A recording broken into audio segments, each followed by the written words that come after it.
My husband's ex's affair partner buzzed my son's head on accident after my son said he wanted to grow it out, but when I called her, she claimed it was just hair and that it would grow back, so I reminded her how nasty she truly is. I, 30F, married my husband, Alex, 31M, about a year ago, but we've been together for 4 years. He was previously married, and after they had agreed to divorce, she told him she was pregnant. We'll call his ex Kate, 30F. Kate had been cheating on Alex with Jess, 32F, for about a year. I had known Alex for years through mutual friends, and I met his son when he was 6 months old. So present day, Kate and Jess are together still, but very hot and cold.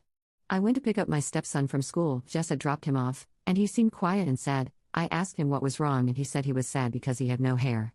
He has beautiful curly hair. He told us he wanted to grow out into a mullet. At that time, my husband cleared it with his mom that they were both okay with that, and she agreed to have me trim it as needed, like around his ears. He took his hat off, and it was buzzed down to his scalp. I was shocked but just said, "Well, I think you look very handsome, but I thought you wanted to grow it out. Why did you cut it?" Apparently Jess was going to trim it and forgot to put a guard on. When she realized that, it was too late and she had to buzz it. When we got home, I called Kate.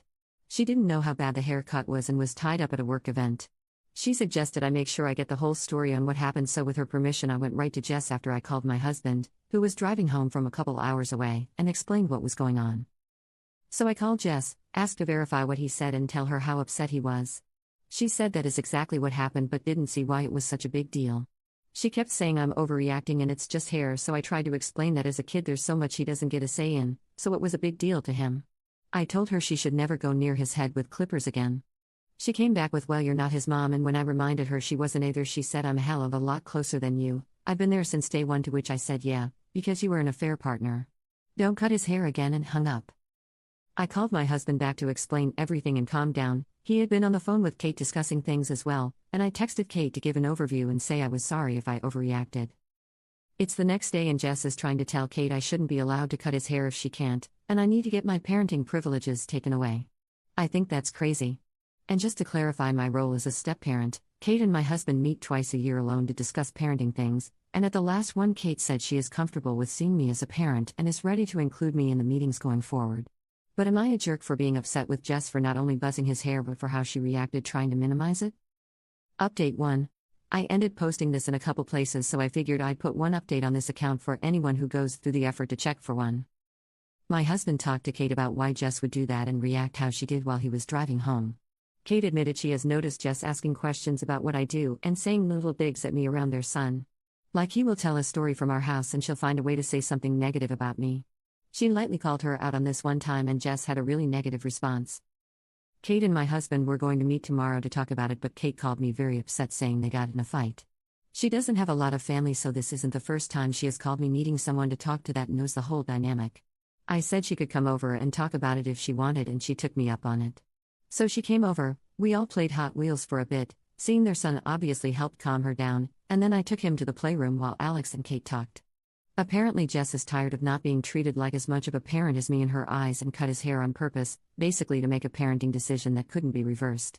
That came out in a heated blow-up from her when Kate insisted she was okay with me cutting his hair so he could have the style he wanted since I was good at it. Some more heated words were shared and Jess gave Kate the ultimatum of treat me as good as you do her or we're done. Then she stormed off and Kate called me. Next, Kate and Alex came in and talked to their son alone and asked some gentle questions about Jess while they played. He said sometimes she yells and he doesn't like it, she has spanked him, and he wouldn't be sad if she wasn't there. We all ate dinner together so our son could see that everything was okay, and we all told him how many fun things we could do with his hair as it grows back. He will be going to a professional for cuts though. After Kate went home, my husband even buzzed his head and told our son that he thought it was so cool he wanted to match him.